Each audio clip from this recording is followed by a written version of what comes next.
Ya kembali lagi di persiapan UKM PPD gratis, masih di tema pulmonologi. Hari ini kita akan membahas mengenai PPOK ya teman-teman. Kita mulai dari definisinya dulu. PPOK ini inflamasi kronis ya teman-teman. Jadi sama dengan asma, dia inflamasi kronis di saluran napas atau di alveoli, dipicu oleh paparan partikel atau gas berbahaya ya, yang ditandai dengan hambatan aliran udara yang progresif ya. Jadi progresif, makin lama makin berat dan tidak bisa reversible penuh ya. Jadi dia nggak bisa kembali lagi, ataupun kalau kembali lagi itu tidak bisa sampai ke tingkatan normal ya.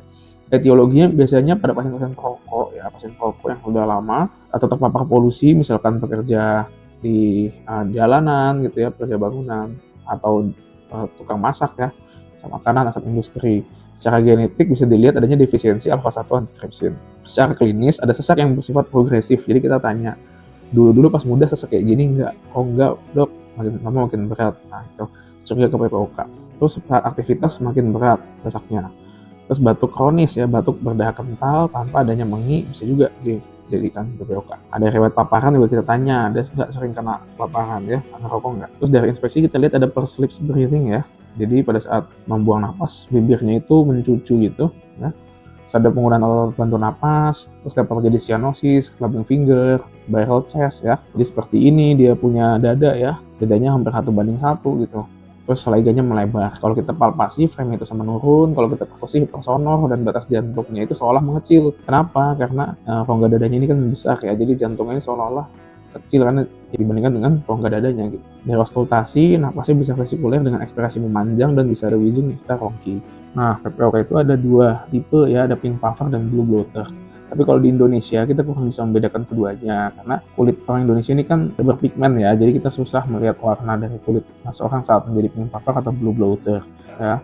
Kalau dari pemeriksaan penunjang kita bisa pakai spirometri, ditemukan ya FFV1 per FVC-nya di bawah 0,7 ya, jadi dia ada obstruksi. Tapi setelah diberikan bronchodilator ya dia tidak memenuhi syarat-syarat reversibel dengan bronchodilator ya, jadi FV1-nya itu nggak naik di atas 200 mili atau di atas 12%, nggak.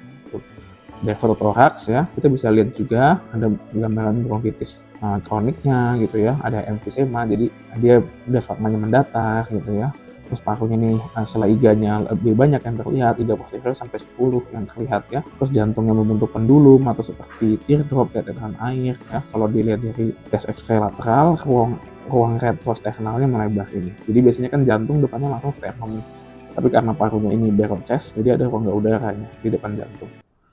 Oke, sebelum lanjut, jangan lupa untuk terus dukung channel ini dengan berikan like, subscribe, dan isi kolom komentar supaya channel ini bisa terus upload videonya. Selamat belajar! Nah, PPOK itu bisa dibagi derajatnya menjadi ringan, sedang, berat, dan sangat berat ya, 1, 2, 3, 4. Kalau 1 ya, ringan itu kalau FEV1-nya masih lebih dari sama dengan 80% dari predicted ya. Kalau 2 itu 50 sampai 80, kalau 3 30 sampai 50, kalau 4 di bawah 30 dari nilai prediksi.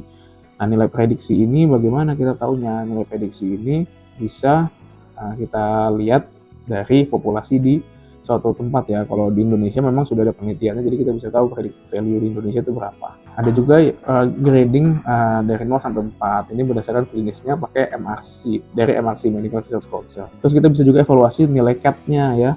Jadi kita mau lihat assessment secara klinisnya dia gimana, apakah sudah baik atau belum, menggunakan COPD assessment tool atau CAT. Ada skor 0 sampai 5.